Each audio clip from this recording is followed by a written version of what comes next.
चलिए, कौन सा लेक्चर है? लेक्चर नंबर याद है क्या तुम लोगों को? नहीं। 11। 11। चलो ठीक है। इलेक्ट्रॉनिक कॉन्फ़िगरेशन अगर लिखना बता दिए थे तो 1 मिनट रुको। दिख रहा है ना स्क्रीन सबको?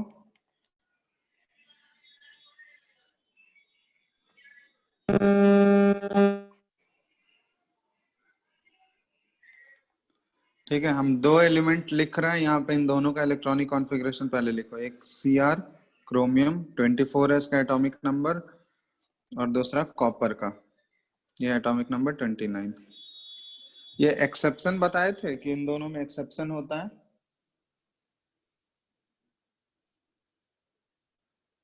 पहले इलेक्ट्रॉनिक कॉन्फ़िगरेशन लिख के बताओ क्या आएगा। Cr का बताओ तो, क्रोमियम का। हम यहाँ लिख रहे हैं, ठीक है, तुम लोग मैच कर लेना। 1s2 2s2 2p6 3s2 3p6। और एक्चुअली देखो, हुंस रूल के अकॉर्डिंग होना चाहिए था 4s2 3d4 होना चाहिए था, बट ये वाला फॉलो नहीं होता है। ये एक्सपेक्टेड ऑर्डर यही है, इलेक्ट्रॉनिक कॉन्फ़िगरेशन ये होना चाहिए एक्सपेक्टेड, बट इसमें 4s का जो एक इलेक्ट्रॉन है वो जंप करके किस में चला जाता है? 3d5 में। तो ये करेक्ट कॉन्फ़िगरेशन है इसका, ठीक है। ये एक्सपेक्टेड था according to Hund's rule, but ये फॉलो नहीं हो रहा है, ठीक है। यहाँ पे हुंस रूल को ये फॉलो नहीं करता है। इसी तरह सेम कॉपर में भी होता है। कॉपर का कॉन्फ़िगरेशन अगर लिखे हम लोग 1s2 2s2 2p6 3s2 3p6 4s2 और 3d9 होना चाहिए एक्सपेक्टेड। तो इसमें ये भी, ये एक्सपेक्टेड था according to Hund's rule, but इसमें भी एक एक्सेप्शन है। इसका रियल कॉन्फ़िगरेशन कौन सा हम लोग एज्यूम करते हैं? यहाँ भी क्या होगा बताओ? 4s1 3d10। हाँ, ये लास्ट क्लास में बताए थे क्या? हाँ। नो चलो सर। ठीक, ये नहीं बताए थे। नो सर, एक्सेप्शन केस हम लोग ने पढ़े थे। अच्छा चलो ठीक है, आज डिस्कस कर लेते हैं इसको। यहाँ पे देखो एक्चुअली हो क्या रहा है, देखो ये वाला तो रूल पता है ना, शुरुआत में जैसे लिख रहे हैं हम लोग, या अबाउ प्रिंसिपल के अकॉर्डिंग लिख रहे हैं, या हुंस रूल फॉलो कर रहे हैं हम लोग, ठीक है। 4s2 3d4 ये होना चाहिए था अकॉर्डिंग टू,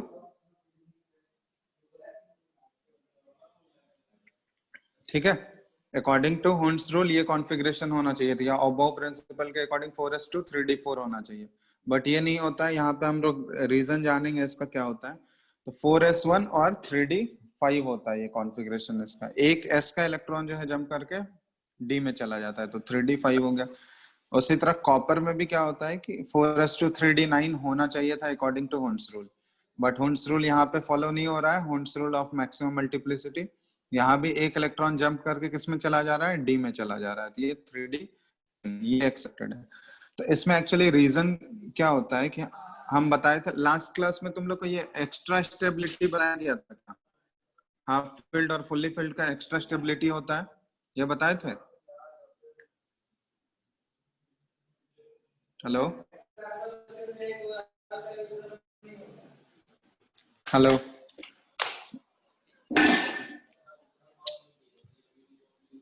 आवाज आ रहा है क्या? Yes sir. हेलो, तो लास्ट क्लास में ये बताए थे क्या एक्स्ट्रा स्टेबिलिटी होता है हाफ फील्ड और फुल्ली फील्ड कॉन्फ़िगरेशन का?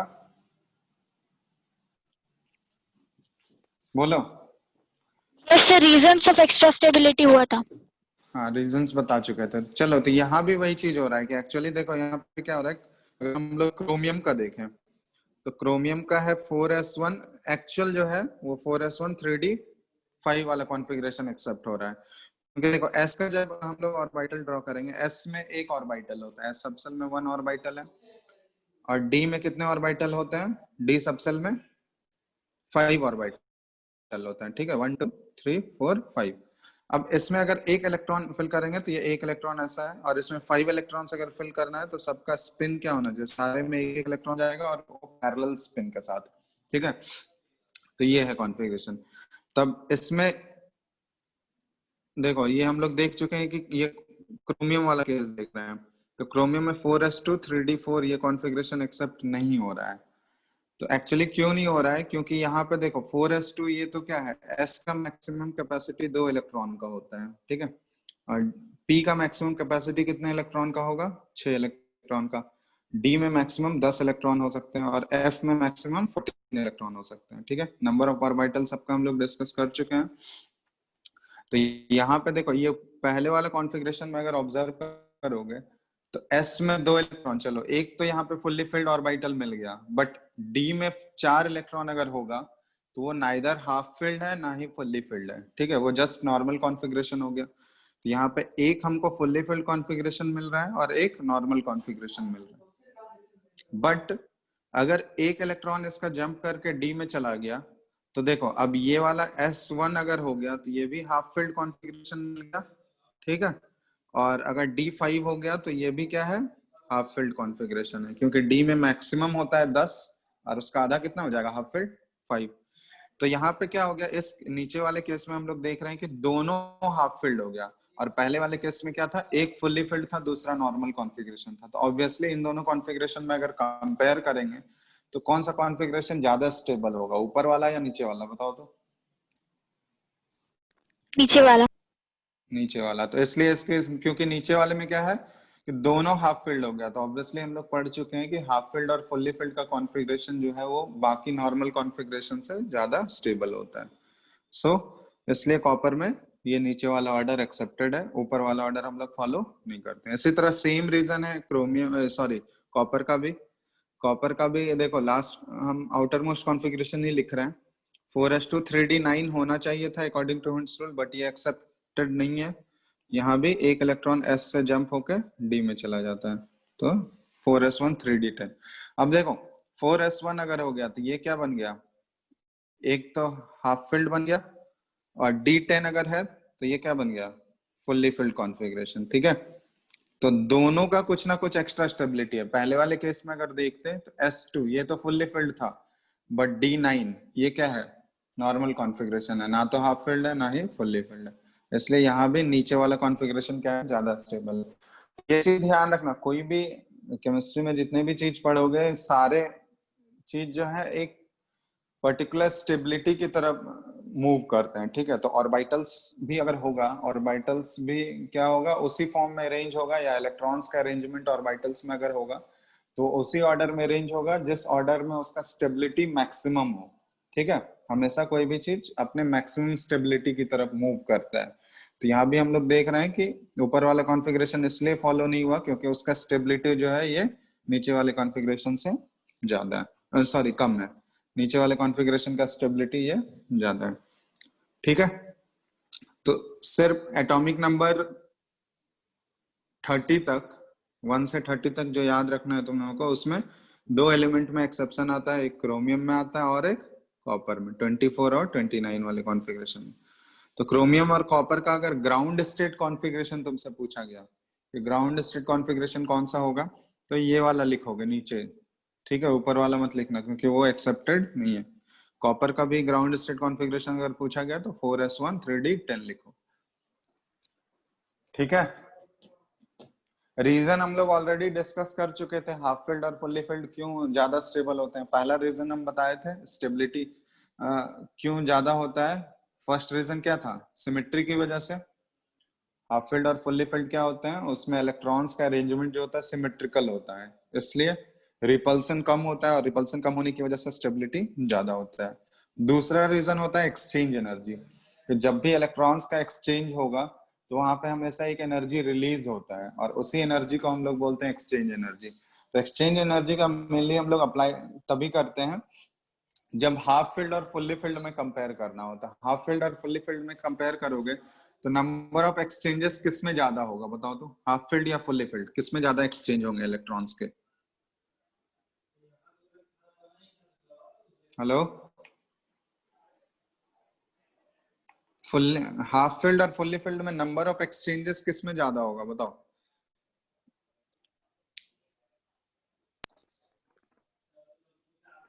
Fully filled. Sir fully filled. Fully filled. तो नंबर ऑफ एक्सचेंजेस ज्यादा हो रहा है, इसका मतलब क्या हुआ कि उससे ज्यादा एनर्जी बाहर निकल रहा है, ठीक है। नंबर ऑफ एक्सचेंज अगर ज्यादा होगा तो ज्यादा एनर्जी बाहर निकलेगा, और एनर्जी ज्यादा बाहर निकल रहा है इसका मतलब उसका एनर्जी धीरे धीरे कम हो रहा है। और जितना एनर्जी कम होगा, ये लास्ट क्लास में भी डिस्कस किए थे कि एनर्जी और स्टेबिलिटी जो है ये इनवर्सली प्रोपोर्शनल होता है। एनर्जी जितना कम होगा, स्टेबिलिटी उतना ज्यादा होगा। और स्टेबिलिटी ज्यादा होगा मतलब हमेशा हम लोग ये बोल सकते हैं कि हाफ फिल्ड और फुल्ली फिल्ड में अगर कंपेयर करना है तो ऑब्वियसली फुल्ली फिल्ड कॉन्फ़िगरेशन जो है वो ज्यादा स्टेबल होगा। ठीक है, तो ये ध्यान रखना कॉपर और क्रोमियम वाला केस। अब कॉपर के नीचे जितने कॉन्फ़िगरेशन होंगे ना, जैसे सिल्वर आता है कॉपर के नीचे, ठीक है, सिल्वर का एटॉमिक नंबर कितना होता है 47। इसका कॉन्फ़िगरेशन लिख के बताओ तो पहले, सिल्वर का कॉन्फ़िगरेशन लिखो तुम लोग, इलेक्ट्रॉनिक कॉन्फ़िगरेशन लिखो पहले।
आ गया? बताओ कॉन्फ़िगरेशन क्या आया सिल्वर का।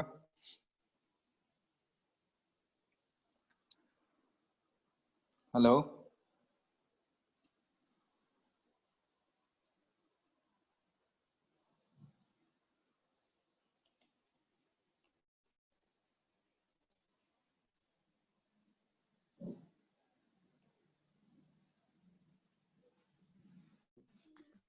Sir 1s2।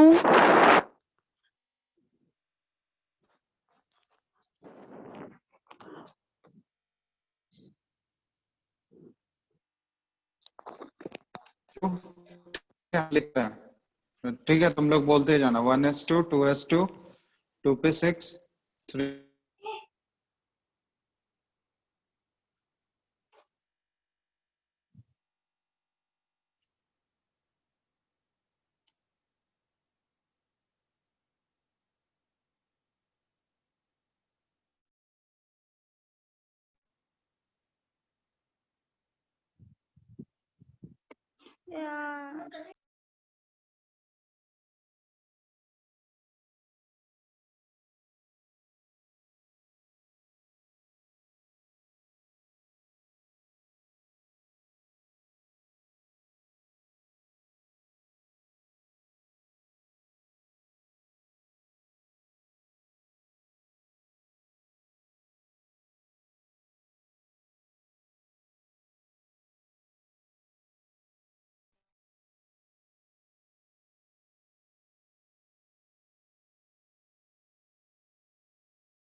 प्रशांत फिर से रीज्वाइन करो तुम।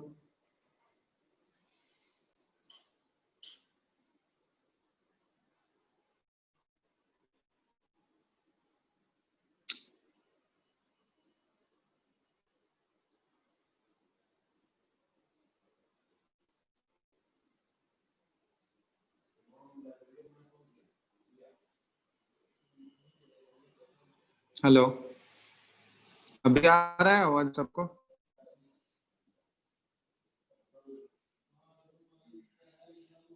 हेलो,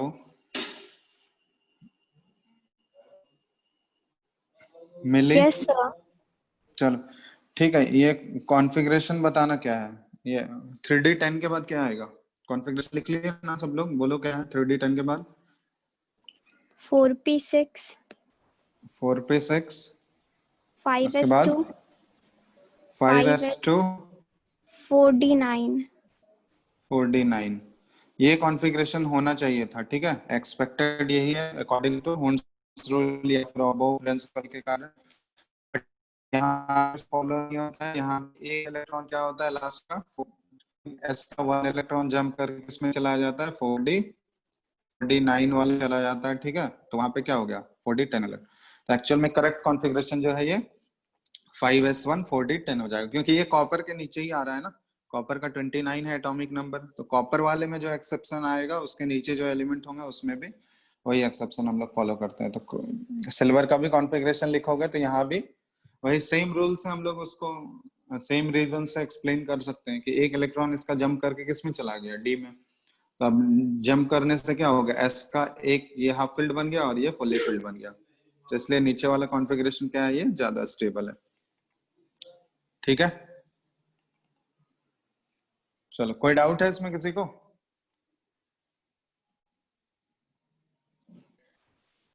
यहाँ पे एक और इसमें एक प्रिंसिपल छूट गया था, इसको हम लोग बोलते हैं पॉलिस एक्सक्लूजन प्रिंसिपल।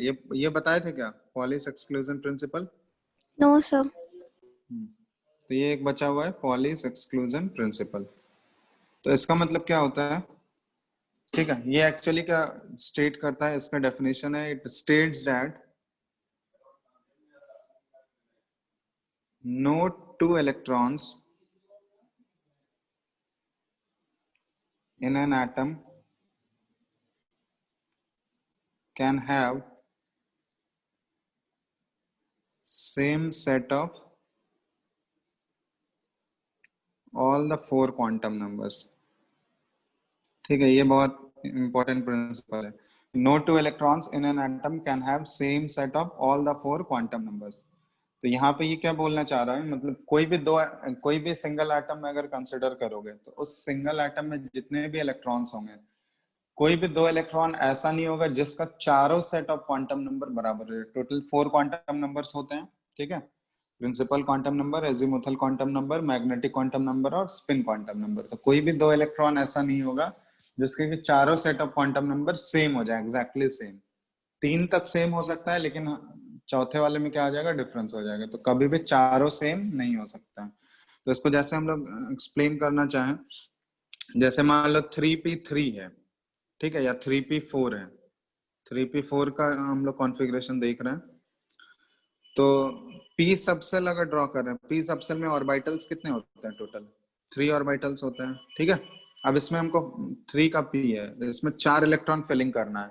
तो हुंस रूल फॉलो करोगे, तो हुंस रूल क्या बोलते हैं, इस पहले सारे में एक एक इलेक्ट्रॉन जाएगा, वो भी पैरेलल स्पिन के साथ, और उसके बाद इलेक्ट्रॉन का पेयरिंग होगा। तो यहाँ पे एक इलेक्ट्रॉन का हम लोग पेयरिंग कर दिए, ठीक है। अब पेयरिंग किसी का भी कर सकते हो तुम, उसमें कोई वैसा नहीं है कि फर्स्ट वाले का ही पेयरिंग करेंगे, वो कहीं भी पेयरिंग कर सकते हो, ठीक है। अब यहाँ पे देखो, यही कॉन्फ़िगरेशन है अकॉर्डिंग टू हुंस रूल, यही ऐसे ही फिल होगा इसमें इलेक्ट्रॉन्स का। अब यहाँ पे हम बात कर रहे हैं कि फर्स्ट वाले ऑर्बिटल में जो दो इलेक्ट्रॉन है, इसको हम लोग फर्स्ट इलेक्ट्रॉन एज्यूम करते हैं, और ये वाला जो है डाउनवर्ड स्पिन वाला, इसको सेकंड इलेक्ट्रॉन। तो पहले वाले इलेक्ट्रॉन का अगर हम लोग फर्स्ट इलेक्ट्रॉन का चारों सेट ऑफ क्वांटम नंबर लिखें, तो फर्स्ट इलेक्ट्रॉन का बताओ प्रिंसिपल क्वांटम नंबर क्या हो जाएगा, ठीक है। थर्ड शेल की बात कर रहे हैं तो प्रिंसिपल क्वांटम नंबर हो गया 3, मतलब यहाँ पे चारों सेट ऑफ क्वांटम नंबर लिख रहे हैं। तो n का वैल्यू, प्रिंसिपल क्वांटम नंबर का वैल्यू हो गया 3, ठीक है। एजीमुथल क्वांटम नंबर l का वैल्यू क्या होगा बताओ, p सबसेल में है तो l का वैल्यू क्या हो जाएगा,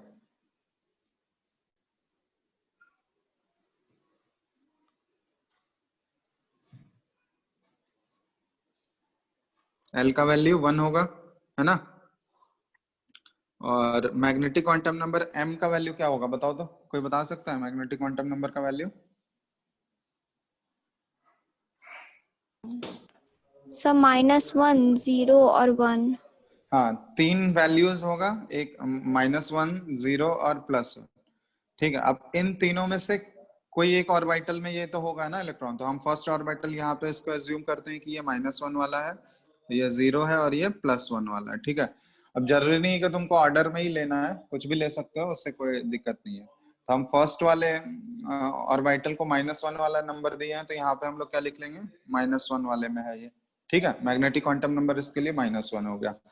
और स्पिन क्वांटम नंबर एस का वैल्यू क्या हो जाएगा, अगर अपवर्ड वाले को मान लो हम लोग +12 एज्यूम किए, ठीक है, कुछ भी एज्यूम कर सकते हो, वो तुम्हारे ऊपर है। यहाँ पे हम अपवर्ड एरो वाले को +12 एज्यूम किए और डाउनवर्ड वाले को क्या एज्यूम करेंगे, ये -12। तो अपवर्ड वाला यहाँ पे क्या आ जाएगा, अपवर्ड वाला है तो इसके लिए +12 हो गया। ठीक है, अब यही अगर हम लोग सेकेंड इलेक्ट्रॉन के लिए चारों सेट ऑफ क्वांटम नंबर लिख रहे हैं, ठीक है, ये फर्स्ट इलेक्ट्रॉन हो गया।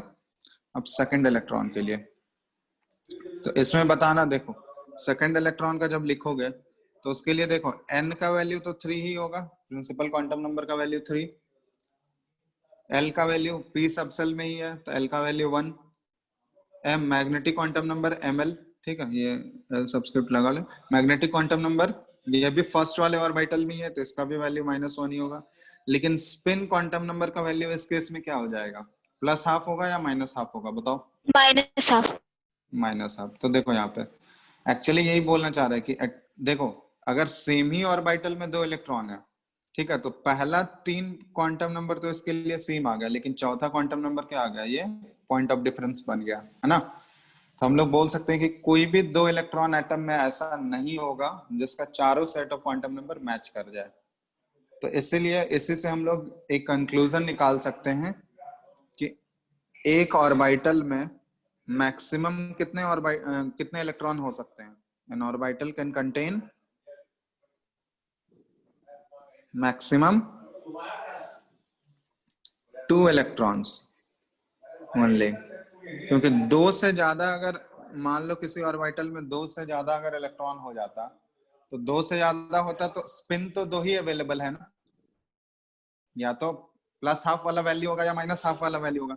ठीक है, तो 2 ही वैल्यूज पॉसिबल है स्पिन का, या तो +12 या तो -12। मान लो किसी ऑर्बिटल में 3 इलेक्ट्रॉन अगर होता, इसी में अगर 3 इलेक्ट्रॉन होता, तो यहाँ पे देखो 2 इलेक्ट्रॉन का तो हम लोग स्पिन में वेरिएशन दिखा दिए, लेकिन तीसरा वाला जो इलेक्ट्रॉन होता उसका स्पिन या तो +12 होता या -12 होता, है ना, किसी एक से मैच कर जाता। और उसमें पहला 3 वैल्यूज तो सेम ही रहता, क्योंकि उसी ऑर्बिटल की हम लोग बात कर रहे हैं, तो पहला 3 वैल्यू सेम रहता और स्पिन वाला वैल्यू भी इन दोनों में से किसी एक से मैच कर जाता।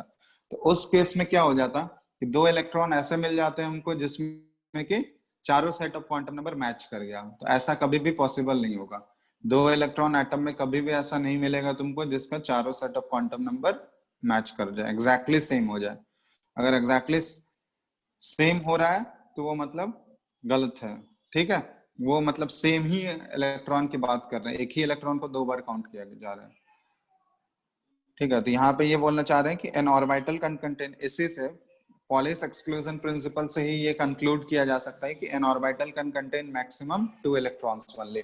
2 इलेक्ट्रॉन से ज्यादा किसी ऑर्बिटल में नहीं हो सकता है, क्योंकि अगर वो हो जाएगा तो चारों सेट ऑफ क्वांटम नंबर जो है किसी 2 इलेक्ट्रॉन का सेम हो जाएगा, जो कि कभी भी पॉसिबल नहीं है। ठीक है, तो इसी प्रिंसिपल को हम लोग बोलते हैं पॉलिस एक्सक्लूजन प्रिंसिपल। ठीक है, तो ये तो हो गया पॉलिस एक्सक्लूजन प्रिंसिपल, यही बचा हुआ था। और इसमें कुछ बचा हुआ है क्या? और तो बाकी हम लास्ट क्लास में तुम लोग को बोले थे क्वेश्चंस करके रखने और आज डाउट पूछने के लिए। ठीक है, क्वेश्चंस बनाए हो तुम लोग बुकलेट के, प्रीवियस ईयर वाले क्वेश्चन सब सॉल्व किए हो?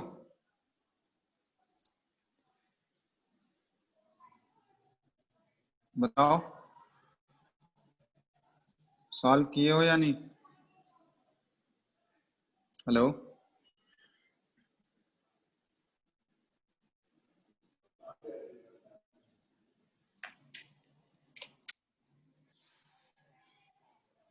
हुआ है सॉल्व तुम लोग से? प्रशांत,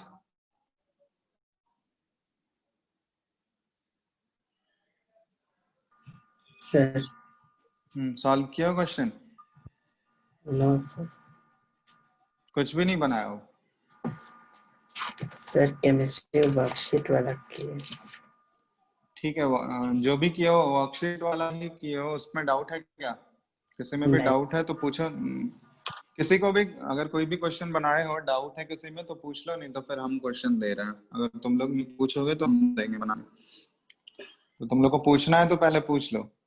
किसी को भी कोई डाउट है इस चैप्टर में, अगर क्वेश्चन सॉल्व किए हो, डाउट है कुछ तो पूछ लो। बुकलेट है ना सबके पास? हेलो, बुकलेट तो मिल गया है ना सबको? Yes sir. तो पूछो, नहीं तो फिर हम पूछेंगे क्वेश्चन, तुम लोग अगर नहीं पूछोगे तो। तुम लोग का टेस्ट भी है इस कमिंग संडे को ना? अभी तक यस क्वेश्चन, सर। चैप्टर खत्म हो गया ऑलमोस्ट, अभी तक क्वेश्चन बनाए नहीं हो तुम लोग। मतलब हर लास्ट वीक ही हम बोले थे।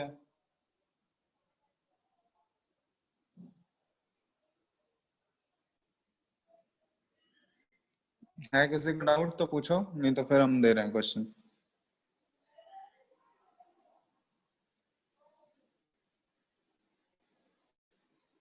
पूछना है किसी को कुछ?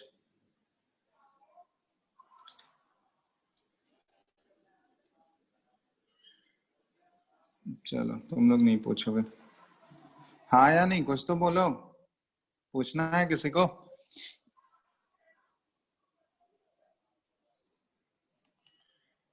चलो ठीक है, हम दे रहे हैं बनाने। ठीक है, तुम लोग बनाओ ये सारे क्वेश्चन। पहला क्वेश्चन है, ठीक है, ये चैप्टर खत्म हो गया, तुम लोग अब प्रैक्टिस कर लेना। तुम लोग इतने दिन से बोल रहे हैं, खुद समझ नहीं आता है तुम लोगों को। एनसीईआरटी का भी सारा क्वेश्चंस प्रैक्टिस कर लो, उसके बाद बुकलेट जो मिला है उसका एटलीस्ट नीट और प्रीवियस ईयर का क्वेश्चन देख लो। ठीक है, नीट का एक्सरसाइज है और प्रीवियस ईयर एटलीस्ट वो सब तो बनाओ, तब तो आइडिया लगेगा किस टाइप के क्वेश्चन आ रहे हैं। The correct set of 4 quantum numbers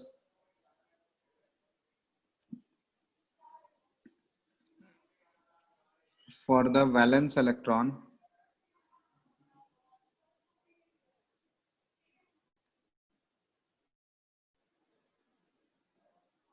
of rubidium atom।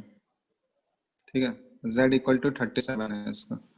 Atomic number 37 दिया हुआ है और इसका correct set of 4 quantum numbers बताना है। 4 ऑप्शन दिए गए हैं।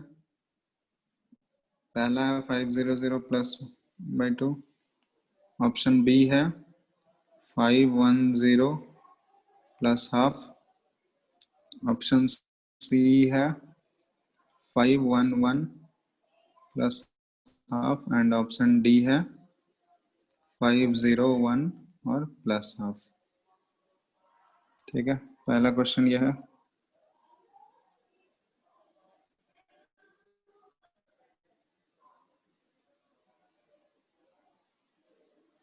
दूसरा है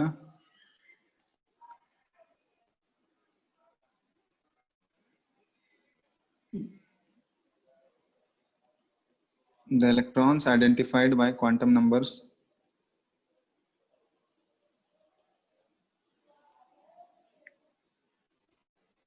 n and l। ठीक है, n और l principal, n principal quantum number हो गया, l एजीमुथल क्वांटम नंबर हो गया। इसमें पहला दिया हुआ है फर्स्ट, n का वैल्यू 4, l का वैल्यू 1। सेकंड दिया हुआ है n equal to 4, l equal to 0। Third दिया हुआ है n equal to 3, l equal to 2। Fourth दिया हुआ है n equal to 3, l equal to 1। ठीक है, ये 4 तुमको सेट ऑफ क्वांटम नंबर दिया गया है, n और l का वैल्यू, और इसको हमको इंक्रीजिंग ऑर्डर में अरेंज करना है। Arrange the following in increasing order of their energies. ठीक है, increasing order of their energies में इसको अरेंज करना है। दूसरा हो गया ये।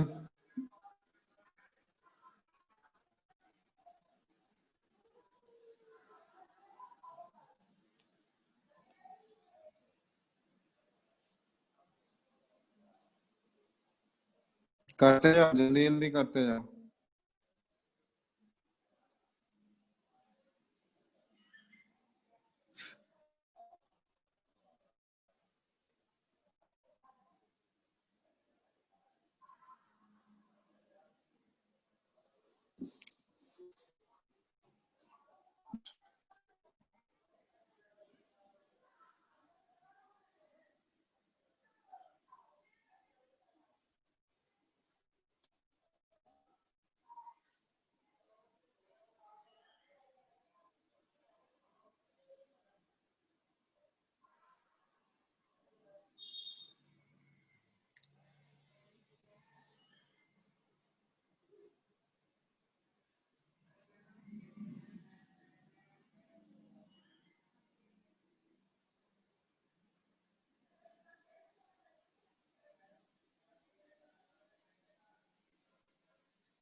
हो गया? फर्स्ट वाला आया क्या किसी का? Yes sir. सर ए हो सर ए सबका ए आ गया? चलो सेकंड वाला बताओ। देखो रुबिडियम है, कॉन्फ़िगरेशन लिखना है इसका। एटॉमिक नंबर 37 होता है। तुमको वैलेंस इलेक्ट्रॉन के लिए पूछा गया, मतलब आउटर मोस्ट इलेक्ट्रॉन के लिए पूछेगा। ठीक है, तो यहाँ पे क्या होगा, इसका कॉन्फ़िगरेशन लिखोगे 1s2 2s2 2p6 3s2 3p6 4s2 3d10। यहाँ तक तो 30 इलेक्ट्रॉन हो गया। इसके बाद 3d10 के बाद क्या आएगा, 4p6 और लास्ट वाला क्या आ जाएगा, एक इलेक्ट्रॉन बचा हुआ है ना, वो किस में चला जाएगा, 5s1 5s1 हो गया। तो लास्ट इलेक्ट्रॉन के बारे में पूछा गया है, वैलेंस इलेक्ट्रॉन। तो valence electron outer most electron इसका कौन सा सेल में है, फिफ्थ सेल में है। तो n का वैल्यू देखो, प्रिंसिपल क्वांटम नंबर 5 और s सब सेल है, तो इसके लिए l का वैल्यू 0 और ml का वैल्यू भी 0 ही होगा, और या तो ये प्लस हाफ होगा या माइनस हाफ होगा, दोनों में से कोई वैल्यू हो सकता है। तो ये पहला ही ऑप्शन है जो इसको सेटिस्फाई कर रहा है। सेकंड वाला बताओ। सर 4231 4231। चलो यहाँ देखते हैं, n प्लस एल के वैल्यू से एनर्जी निकाला जाता है ना, तो इसका n प्लस एल का वैल्यू कितना है, फर्स्ट वाले का 5, दूसरे वाले का n प्लस एल 4, तीसरे वाले का 5 और फोर्थ वाले का 4। तो ये क्या बताया था कि n प्लस एल का वैल्यू जिसका ज्यादा होगा उसका एनर्जी भी ज्यादा होगा। अब जहां पे n प्लस एल का वैल्यू सेम हो जाए उसको हमको, उसमें हमको क्या देखना है, प्रिंसिपल क्वांटम नंबर देखना है। जिसका प्रिंसिपल क्वांटम नंबर ज्यादा उसका एनर्जी ज्यादा। तो सबसे ज्यादा एनर्जी किसका हो जाएगा, 5 और 5 इसका है। अब इसमें प्रिंसिपल क्वांटम नंबर 4 है, इसमें 3 है, तो ऑब्वियसली 4 वाले का ज्यादा होगा। तो सबसे ज्यादा एनर्जी किसका हो गया, फर्स्ट का। इसके बाद इससे कम क्या आएगा, फर्स्ट से कम 3। इसके बाद 3 से कम किसका होगा। अब देखो इसका भी 4 है, इसका भी 4 है, लेकिन 2 का जो है ये क्या है, प्रिंसिपल क्वांटम नंबर का वैल्यू ज्यादा है, तो इससे पर 2 आ गया। और सबसे लीस्ट एनर्जी किसका हो जाएगा, 4। ठीक है, तो ये ऑर्डर हो जाएगा, इंक्रीजिंग ऑर्डर ऑफ एनर्जी में है, तो इस ऑर्डर में ये एनर्जी क्या हो रहा है, ये इंक्रीज कर रहा है। ठीक है, चलो तुम लोग का एक ये फॉर्मूला बताए थे क्या, ऑर्बिटल एंगुलर मोमेंटम का एक फॉर्मूला होता है, एक टर्म पढ़ोगे इसमें कैलकुलेशन आता है, ऑर्बिटल एंगुलर मोमेंटम तुमसे पूछा जाएगा। तो ऑर्बिटल एंगुलर मोमेंटम का फॉर्मूला होता है, ठीक है, ये under root L into L plus one, ठीक है, under root L into L plus one, और ये h बाई टू पाई। और यहाँ पे l क्या डिनोट कर रहा है? Azimuthal quantum number. l क्या डिनोट करता है? Azimuthal quantum number. तो ऑर्बिटल एंगुलर मोमेंटम अगर तुमसे पूछा जाए तो under root L into L plus one और h by two pi. h यहाँ पे क्या है? प्लैंक्स कांस्टेंट, ठीक है। यहाँ पे देखोगे बहुत जगह h बाई टू पाई के जगह सिंपली तुमको h बार भी लिखा हुआ मिलेगा, ठीक है। तो ये मतलब सेम ही है, h बार लिखो या h बाई टू पाई लिखो, दोनों बात बराबर है, इसलिए देखना ये h बाई टू पाई की जगह h बार भी रिप्रेजेंट किया रहता है। तो ये ऑर्बिटल एंगुलर मोमेंटम। एक तुम लोग को मैग्नेटिक मोमेंट का फॉर्मूला बताए थे, मैग्नेटिक मोमेंट। मैग्नेटिक मोमेंट को हम लोग म्यू से डिनोट करते थे। इसका फॉर्मूला क्या आता था? Under root N into N plus two, है ना। और यूनिट क्या था? बोर मैग्नेटॉन, ये लास्ट क्लास में बताए थे। और यहाँ n क्या डिनोट करता है बताओ तो? n क्या डिनोट करता है? कोई बता सकता है? n Number of paired electrons. Number of unpaired electrons, ठीक है। n क्या शो कर रहा है यहाँ पे? n डिनोट कर रहा है नंबर ऑफ अनपेयर्ड इलेक्ट्रॉन्स, ठीक है। तो number of unpaired electron put करोगे इसमें under root n into N plus two Bohr. ऐसे में एक आता है स्पिन एंगुलर मोमेंटम भी पूछा जा सकता है। स्पिन एंगुलर मोमेंटम का फॉर्मूला जो होता है यह है under root s into S plus one, और ये h by two pi. s यहाँ पे कैसे आता है? सम ऑफ या sum of the spins of all the electrons, ठीक है। जितने भी इलेक्ट्रॉन्स एटम में रहेंगे उन सभी इलेक्ट्रॉन का स्पिन का सम हो जाएगा, sum of the spins of all the electrons, ठीक है। इन सभी इलेक्ट्रॉन का सम, स्पिन का सम अगर ले लोगे तो ये हमको स्पिन मल्टीप्लिसिटी, ये s का वैल्यू दे देगा, summation of all the spins of all the electrons, ठीक है। सारे इलेक्ट्रॉन्स का अगर सम कर दोगे तो तुमको s का वैल्यू देगा। और स्पिन मल्टीप्लिसिटी तुम लोग को निकालने बोले थे, निकालने बताए थे, 2s प्लस वन होता है फॉर्मूला स्पिन मल्टीप्लिसिटी का, बताए थे ना। स्पिन मल्टीप्लिसिटी, तो स्पिन मल्टीप्लिसिटी क्या होता है? 2 प्लस वन, और s का वैल्यू कहां से निकालना है? ये summation of all the spins of all the electrons, जितने भी इलेक्ट्रॉन्स हैं उन सभी स्पिन का सम कर दोगे तो ये स्पिन मल्टीप्लिसिटी का वैल्यू आ जाएगा, ठीक है। तो ये कुछ कुछ फॉर्मूला ये ध्यान रखना। लास्ट क्लास में तुम लोग आयंस का बताए थे कि आयंस का अगर कॉन्फ़िगरेशन लिखना है तो कैसे लिखेंगे? जैसे Fe2+ का कॉन्फ़िगरेशन लिखना है, ये बताए थे।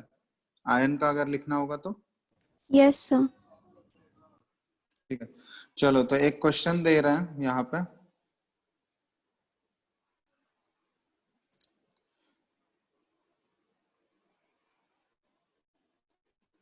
क्वेश्चन है which of the following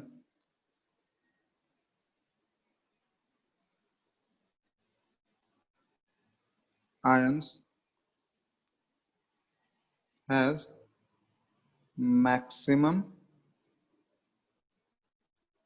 value of magnetic moment, ठीक है। कुछ आयन दे रहे हैं, इसमें maximum value of magnetic moment किसका होगा ये बताना है तुमको। ऑप्शन 1 है Ni2+,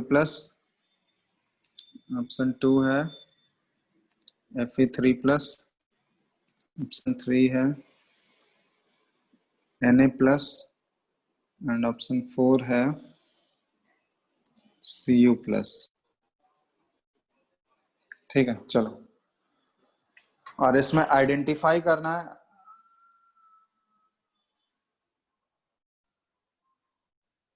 identify their nature, nature बताना है तुमको, आइदर वो पैरामैग्नेटिक है या फिर डायमैग्नेटिक है, ये बताए थे ना।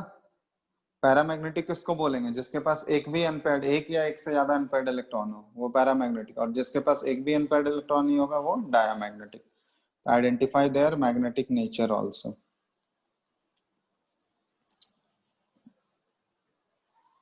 ठीक है, चलो तो सारे का पहले मैग्नेटिक मोमेंट का वैल्यू निकाल लो, उसमें बताना मैक्सिमम मैग्नेटिक मोमेंट किसका होगा, और उसके बाद उसका मैग्नेटिक नेचर भी फाइंड आउट करना है, आइदर वो पैरामैग्नेटिक है या फिर डायामैग्नेटिक है।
हो गया?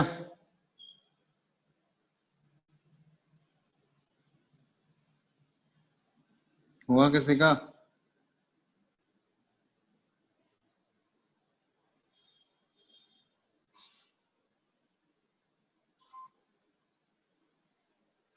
बोलो।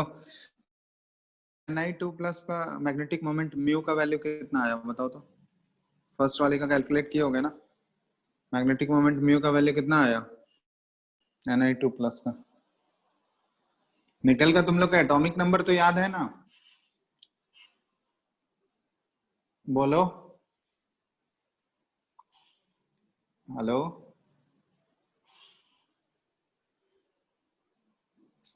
हेलो।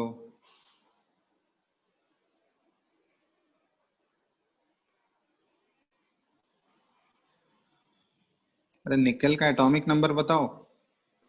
28। 28। और आयरन का तो पता ही है 26, सोडियम का 11 और कॉपर का 29। चलो निकल, निकल का कितना आया तुम लोग का मैग्नेटिक मोमेंट का वैल्यू कितना आया? सर 2.8। 2.8। चलो देखते हैं, पहले Ni2+ का कॉन्फ़िगरेशन लिखो। Ni तुम लोग को आयन का लिखने बताए हैं कि पहले न्यूट्रल एटम का लिख लोगे, उसके बाद इलेक्ट्रॉन को रिमूव करना है आउटर मोस्ट सेल से, तो ये ध्यान रखना। तो पहले हम न्यूट्रल का लिख रहे हैं 1s2, 2s2, 2p6, 3s2, 3p6, 4s2 और 3d8, यही होगा ना न्यूट्रल एटम का, है ना? अब Ni2+ है, मतलब 2 इलेक्ट्रॉन किससे रिमूव करना है हमको? आउटर मोस्ट सेल से। तो इसका आउटर मोस्ट सेल कौन सा है? 4s वाला, fourth shell outermost shell है, तो इससे 2 इलेक्ट्रॉन ये रिमूव हो गया। तो ये 2 इलेक्ट्रॉन अगर रिमूव हो जाएगा तो ये क्या बच जाएगा? 4s 0 हो जाएगा इस केस में, ठीक है? 4s में एक भी इलेक्ट्रॉन नहीं बचेगा, तो ये 4s 0 हो गया, और 3d8। तो ये हो गया Ni2+ का कॉन्फ़िगरेशन। अब इसमें टोटल नंबर ऑफ इलेक्ट्रॉन्स कितने हैं? 26 इलेक्ट्रॉन ही बचे हुए हैं, ठीक है? 28 इलेक्ट्रॉन नहीं है। अब इसमें हमको अगर मैग्नेटिक मोमेंट म्यू का वैल्यू निकालना है तो पहले number of unpaired electrons count करना होगा। तो यहाँ से यहाँ तक देखो, ये तो सारे इलेक्ट्रॉन्स तुमको पेयर्ड ही दिख रहा है ना, क्योंकि सभी सबसेल में नंबर ऑफ इलेक्ट्रॉन्स फुल है, जितना उसका मैक्सिमम कैपेसिटी है उतना फुल है। अगर मैक्सिमम कैपेसिटी है, अगर उतने इलेक्ट्रॉन्स अवेलेबल हैं तो ऑब्वियसली वो सारे पेयर्ड ही होंगे। जो भी अनपेयर्ड इलेक्ट्रॉन्स होगा वो किस में दिखेगा तुमको? 3d8 वाले में। तो इसको ऐसे ड्रॉ कर लेना, हुंड्स रूल अप्लाई करना है यहाँ पे। अब 3d8 में डी में हमको पता है कितने सबसेल होते हैं, डी सबसेल में कितने ऑर्बिटल होते हैं, सॉरी 5 ऑर्बिटल होते हैं, ठीक है। अब 8 इलेक्ट्रॉन्स फिल करना है तो पहले सब में 1 इलेक्ट्रॉन जाएगा, उसके बाद 3 इलेक्ट्रॉन बच गया तो 3 का पेयरिंग हो गया। तो D8 का कॉन्फ़िगरेशन यही हो गया 3d8 का। कितने अनपेयर्ड इलेक्ट्रॉन्स दिख रहे हैं यहाँ पे? Ni2 प्लस में कितने हैं? तो number of unpaired electrons n का वैल्यू हो गया 2। तो मैग्नेटिक मोमेंट क्या होता है? Mu is equal to under root n into n plus 2 Bohr magneton. तो अंडर रूट 2 इंटू 4 ये हो जाएगा ना। ये तो अंडर रूट 2 इंटू 4, रूट 8 को हम लोग 2 रूट 2 लिख सकते हैं। तो 2 रूट 2 बोर मैग्नेटॉन। तो ये आ गया इसका 2 रूट 2। तो रूट 2 का वैल्यू कितना होता है? 1.414। 414. ठीक है, यहाँ पे पुट कर लो, ये सॉल्व करके देख लो कितना आ रहा है। 2.828। ठीक है, चलो तो ये निकल का हो गया। इसी तरह Fe3 प्लस में कितने अनपेयर्ड इलेक्ट्रॉन्स आए बताओ? इसका म्यू का वैल्यू कितना आया Fe3 प्लस का?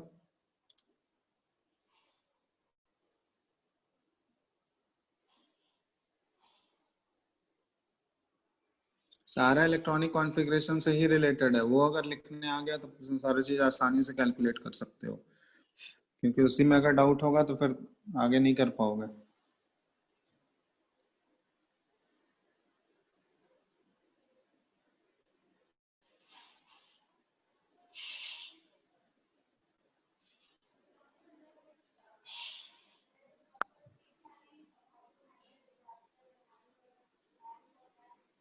आया किसी का Fe3 प्लस का?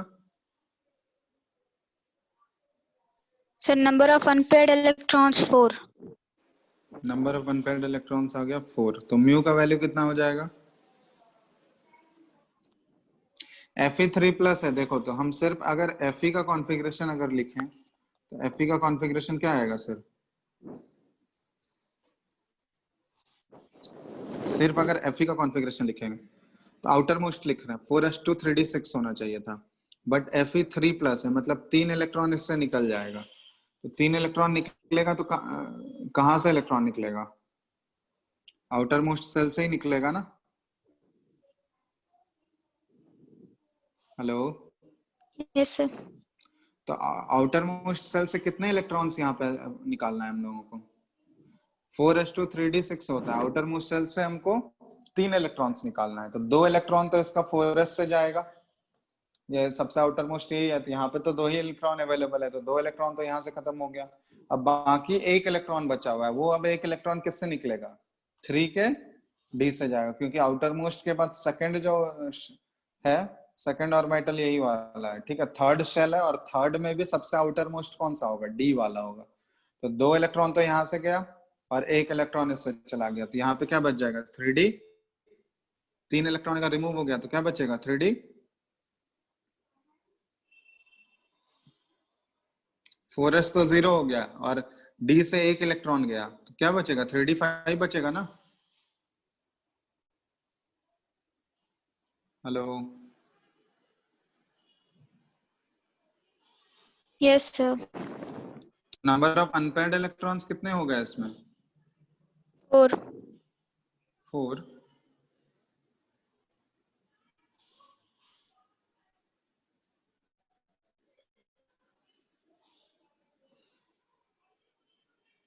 नंबर ऑफ अनपेयर्ड इलेक्ट्रॉन्स 4 होगा या 5 होगा? डी देखो, इससे पहले तो सारा फुल्ली फिल्ड ही रहेगा। डी में 5 ऑर्बिटल है ना। अब डी में 5 ऑर्बिटल है और डी में 5 ऑर्बिटल, ये 5 इलेक्ट्रॉन का फिलिंग ही करना है, तो कैसे होगा? हॉर्न्स रूल अप्लाई करोगे तो सभी में पहले क्या होगा? 1 इलेक्ट्रॉन जाएगा ना। तो नंबर ऑफ अनपेयर्ड इलेक्ट्रॉन्स कितने हो गए बताओ तो? 5. 5, n का वैल्यू हो गया 5 इस केस में, नंबर ऑफ अनपेयर्ड इलेक्ट्रॉन्स 5 है इसके पास, तो म्यू का वैल्यू क्या हो जाएगा, under root n into n+2 Bohr magnetron, under root क्या आ गया ये 5 इंटू 7 हो जाएगा, अंडर रूट 35 बोर मैग्नेट्रॉन। तो रूट 35 कितना होता है,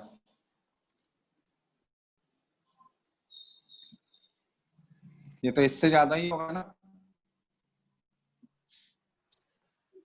सर राउंड 5.9। 5.9 ठीक है, चलो अराउंड एग्जैक्ट नहीं लिख रहे हैं हम, राउंड करके 5.9 बोर मैग्नेट्रॉन, ठीक है, अंडर रूट 35। चलो अब ये हो गया इसका, इन दोनों का आगे Na+ का म्यू का वैल्यू क्या होगा बताओ तो, जल्दी जल्दी बताओ, प्रोसेस जान गया, Na+ का म्यू का वैल्यू बताओ, इतना टाइम नहीं लगना चाहिए इसमें।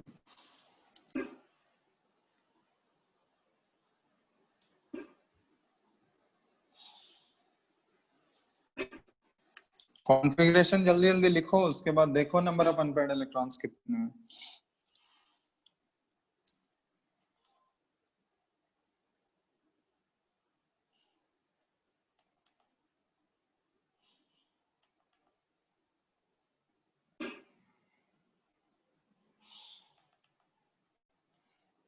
आया Na+ का,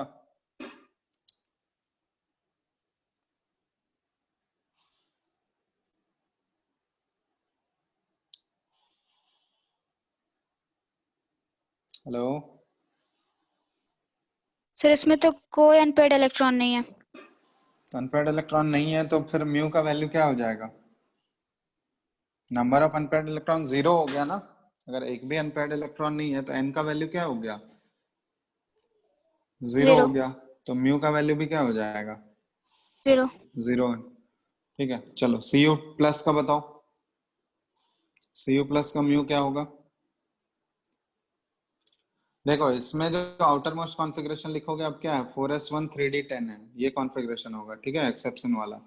अब यहाँ पे एक इलेक्ट्रॉन रिमूव करना है क्योंकि Cu+1 है, तो 1 इलेक्ट्रॉन रिमूव होगा तो हमेशा वो आउटर मोस्ट सेल से ही रिमूव होगा, तो यहाँ पे आउटर मोस्ट सेल कौन सा है, 4 का s, और इसमें एक इलेक्ट्रॉन ऑलरेडी है, तो इससे एक इलेक्ट्रॉन अगर रिमूव हो गया तो 4s0 बच गया और 3d10, तो ये बच गया ना।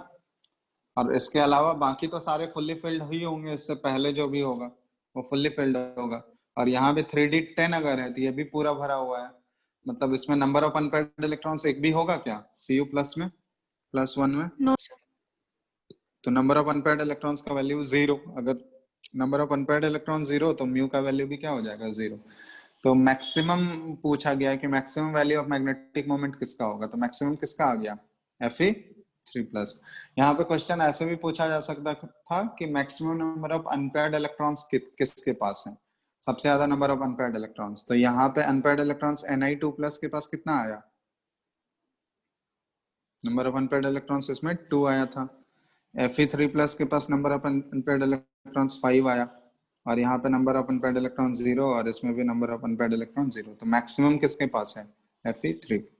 और उसका मैग्नेटिक नेचर भी आइडेंटिफाई करना है, तो बताना है हमको कि डायमैग्नेटिक है या पैरामैग्नेटिक है। तुम लोग को बताए थे म्यू अगर 0 हो गया तो वो डायमैग्नेटिक हो जाएगा, और म्यू नॉट इक्वल टू 0 मतलब 1 या 1 से ग्रेटर अगर होगा, ठीक है, मतलब नंबर ऑफ अनपेयर्ड इलेक्ट्रॉन्स अगर 1 या 1 से ग्रेटर हो गया इसका मतलब वो पैरामैग्नेटिक हो जाएगा, तो यहाँ पे नंबर ऑफ अनपेयर्ड इलेक्ट्रॉन क्या हो गया 0, तो ये क्या हो गया डाया मैग्नेटिक।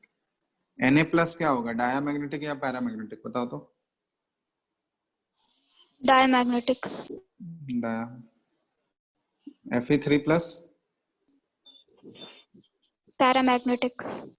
पैरामैग्नेटिक, और ये हाईली पैरामैग्नेटिक होगा क्योंकि नंबर ऑफ अनपेयर्ड इलेक्ट्रॉन्स 5 है, मैक्सिमम नंबर ऑफ अनपेयर्ड, ठीक है, तो पैरामैग्नेटिक नेचर बहुत ज्यादा होगा। और ये Ni2+ ये क्या होगा पैरा, पैरामैग्नेटिक। हाँ तो ये भी पैरामैग्नेटिक, ठीक है, तो ऐसे ध्यान रखना, अगर मैग्नेटिक नेचर भी कंपेयर करने बोला गया तो वो डायमैग्नेटिक के फॉर्म में बोलना है या पैरा। इसमें एक और टर्म बच गया, ये एक टर्म होता है कि पढ़ोगे, इसको हम लोग बोलते हैं आइसो इलेक्ट्रॉनिक स्पीसीज। कहीं भी क्वेश्चन में तुमको मिलेगा कि आइसो इलेक्ट्रॉनिक स्पीसीज का एग्जांपल बताओ कौन कौन।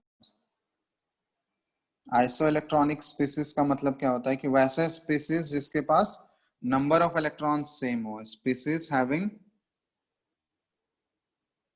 इक्वल नंबर ऑफ इलेक्ट्रॉन्स, ठीक है, उसको हम लोग आइसो इलेक्ट्रॉनिक स्पीसीज बोलते हैं। जिसके पास नंबर ऑफ इलेक्ट्रॉन्स क्या हो, बराबर हो, आइसो इलेक्ट्रॉनिक बोलते हैं। जैसे यहाँ पे एक क्वेश्चन तुमको दिया है, बताना है कि the ion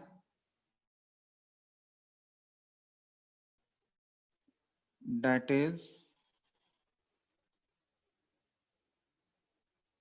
isoelectronic with CO, carbon monoxide के साथ कौन आइसो इलेक्ट्रॉनिक है। 4 ऑप्शन दिया हुआ है, एक CN-1, दूसरा O2+, तीसरा O2- और फोर्थ N2+। बताओ तो जल्दी से।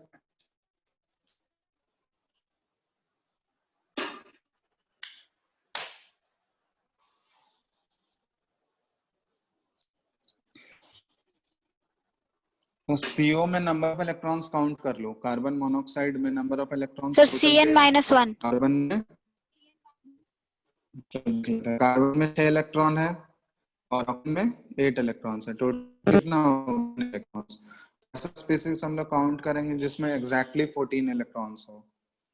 तो CN- में कितना हो जाएगा, देखो कार्बन में 6 है और नाइट्रोजन में 7 होता है और -1 हो गया, इसका मतलब एक इलेक्ट्रॉन ये गेन कर लिया, तो एक इलेक्ट्रॉन गेन कर लेगा तो +1, तो ये आ गया 14। तो देखो एग्जैक्टली ये CO वाला जो नंबर ऑफ इलेक्ट्रॉन्स था ये किसके साथ मैच कर गया, CN-। सबका निकाल लेते हैं। O2+ में कितना हो जाएगा, तो अगर सिंपली O2 रहता तो 2 × 8 कर देते और माइनस, क्योंकि +1 है तो एक इलेक्ट्रॉन ये लूज किया है, तो कितना हो गया, ये 15 इलेक्ट्रॉन हो गया। O2- अगर कर दोगे तो 2 × 8 और ये एक 17 इलेक्ट्रॉन गेन कर ली, ये हो गया 17। और N2+ मतलब 2 × 7 और -1, 13 क्योंकि एक इलेक्ट्रॉन ये लूज किया, तो नंबर ऑफ इलेक्ट्रॉन्स 13। तो एग्जैक्टली 14 इलेक्ट्रॉन कौन से आयन के पास है, CN-। तो अगर पूछा जाए कि कौन सा आयन आइसो इलेक्ट्रॉनिक है CO के साथ, तो वो CN- हो जाएगा। समझ में आ गया ना। तो आइसो इलेक्ट्रॉनिक स्पीसीज मतलब species having equal number of electrons, ठीक है। तो इसी टाइप के क्वेश्चंस हैं और तुम लोग प्रीवियस ईयर एटलीस्ट सॉल्व कर लेना, ठीक है। नीट का जो भी प्रीवियस ईयर का क्वेश्चन है वो उससे आइडिया लग जाएगा एग्जाम में। और नीट के एक्सरसाइज भी सॉल्व करने हैं बुकलेट से। तो तुम लोग का जो टेस्ट होगा इस बार संडे को, उसमें पूरा चैप्टर ही आ रहा है, एटॉमिक स्ट्रक्चर, ठीक है। तो इसलिए पूरे चैप्टर को अच्छे से रिवाइज कर लेना, रिवाइज करके क्वेश्चंस प्रैक्टिस कर लेना, तभी वहां पे एग्जाम में भी बनेगा क्वेश्चन, बिना प्रैक्टिस के कुछ भी नहीं होगा। तो इसलिए प्रैक्टिस करो ज्यादा से ज्यादा, सिर्फ थ्योरी पढ़ने के चक्कर में मत रहो, ठीक है। प्रैक्टिस करो, क्वेश्चन ज्यादा से ज्यादा बनाओ। तो चलो ये चैप्टर हो गया कंप्लीट तुम लोग का। नेक्स्ट डे से हम लोग तीसरा चैप्टर स्टार्ट करेंगे, ठीक है, पीरियोडिक टेबल, नेक्स्ट क्लास से। तो जो भी क्वेश्चंस होगा तुम लोग बना के एग्जाम दे दो, उसके बाद नेक्स्ट वीक से तुम लोग का पीरियोडिक टेबल स्टार्ट होगा, ठीक है। चलो, किसी को डाउट है किसी में आज जो पढ़ाए हैं, बताओ। हेलो, है क्या डाउट,